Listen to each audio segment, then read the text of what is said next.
Now, what you're seeing here, of course, is the Mans GTR car, 24 examples of that, and then the S1LN car here, S1 being special vehicle and the other one. Okay? The Mans GTR, as Phil said, one of 24.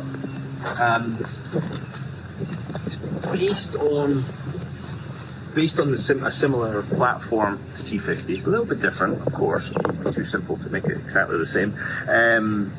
It's got largely the influence of a T50S platform because it's got a wider track at the rear, and that means that it gives the car a wider stance on the road. Well, yeah, it's first of all it's lower, Yeah. stiffer, wider tyres, softer tyres as well. Some Cup 2s this time. It's a slightly one of the great things about T50. We always compare back to the Dayton point, don't we? And for us now, T50 is the Dayton point, and that's been true with the GMSV cars. That's true when we've talked about T33. Yeah. But this car, the great thing about 50 is it's a range of abilities. Whether that's smashing around your favourite mountain road, or whether that's on the highway with your wife, girlfriend, boyfriend, whoever in the passenger seat, luggage bays full. This is a slightly more focused car, and I think that's one of the great things about SV. Whether you're building 24 or 5, you can become even more focused in what you're trying to achieve.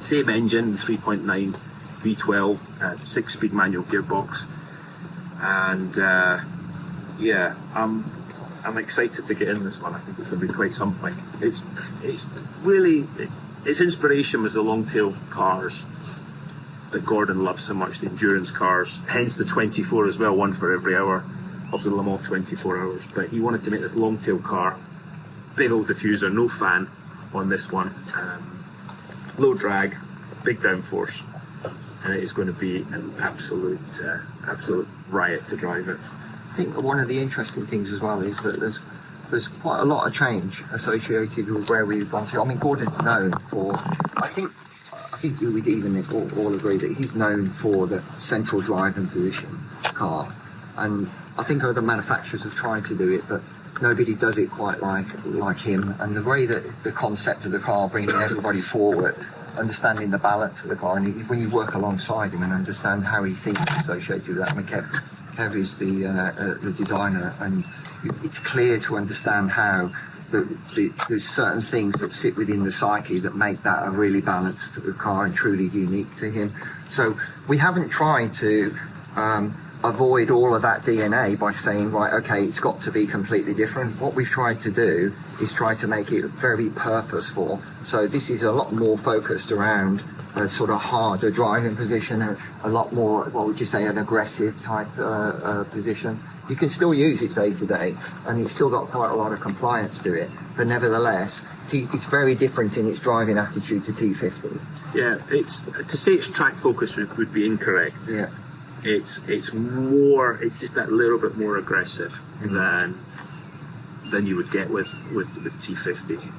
There's no luggage, of course, in this.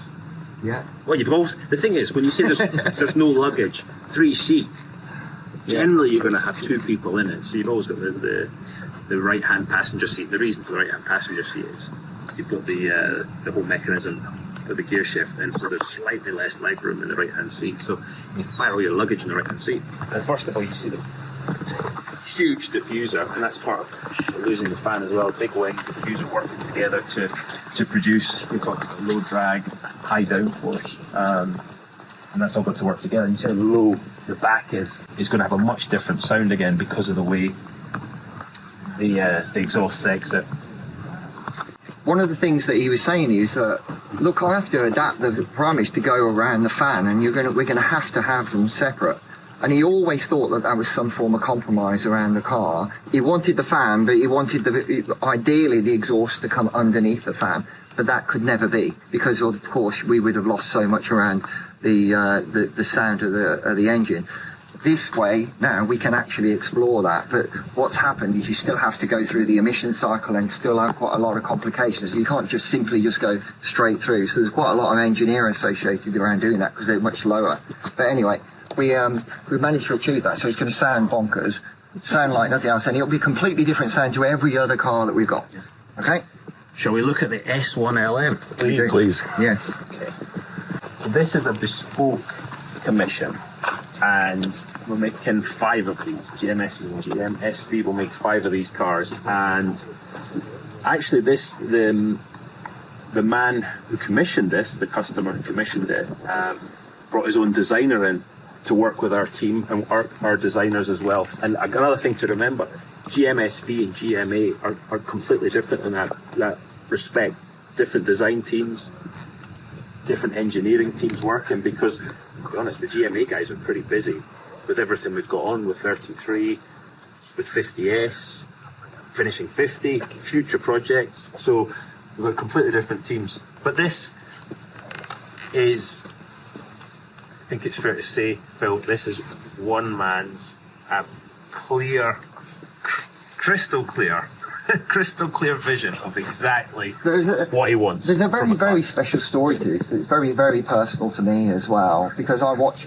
So, as we know, Gordon was very ill. He was very ill. He had cancer, and I can remember it was a bit of a shock to everybody, as you can imagine. And he had the vision of doing Gordon Murray special vehicles. It took quite a lot of time of talking through the iterations of how we were going to do it, what we were going to do. It wasn't to sort of spring it up 1 second. Gordon does nothing like that. It was very much a calculated, understood proposal. And it has to be clear in his brain how we're going to do it. So we went through many iterations. And of course, then this shock came along around his illness. And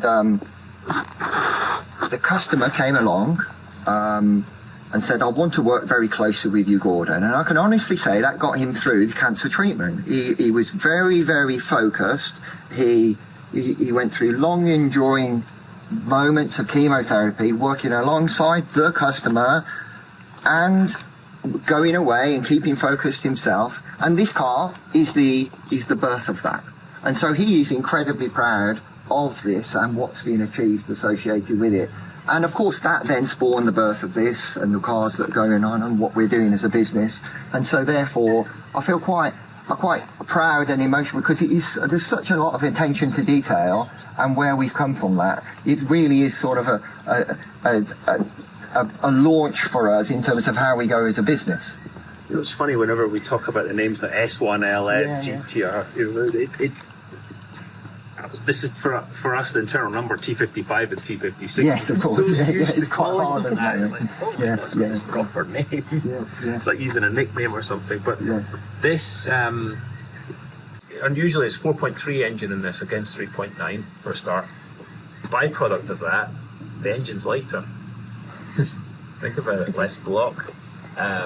So over 700 PS in this car. We think we're still working on the details of actually both cars, but we think round about 950 kilos for each of those, which is pretty bloody spectacular. You think other cars are getting heavier, we're managing to continue to find ways to make them lighter. But I think that goes to the detail of this car. Every panel on this car is completely bespoke, and it's the thickness of. I'll go back a minute. When we made T50, two of the prototypes had very thin bodywork, but it was actually too thin for a production car. It was just a bridge too far. It's a little too aggressive. The T50S as a track car has that. This car has that body thickness of T50S. Again, it points to when you're building something 1 of 5, you can be so. The customer could be so aggressive because you're only. And so things like details here around the internal air ducts, the Coke bottle effect in terms of trying to bring it in. Gordon was always very frustrated the fact that the F1 was quite slab-sided, so we wanted to try and bring that in, the Coke bottle effect. Bringing this rear in. I love this actually, because what it does is it exposes all 4 exhausts in a design detail. You can't quite get to that in some of the other, in our other cars, and you can see that here. And also bringing the panels in so that it's not so flat across the back, much more exposed in terms of the rear, of course. There's obviously a lot more reference here as well to the Mans car. but nevertheless, cues to different headlights, of course, front and rear, and that's what brings the car to life. The other important things I was going to say was that we've had to open up the side quite significantly in terms of getting the air into the engine. It's a new engine, of course, and a lot of detail gone into that engine over there, working alongside Cosworth. And thank you so much for coming, everybody. Yeah. Bye.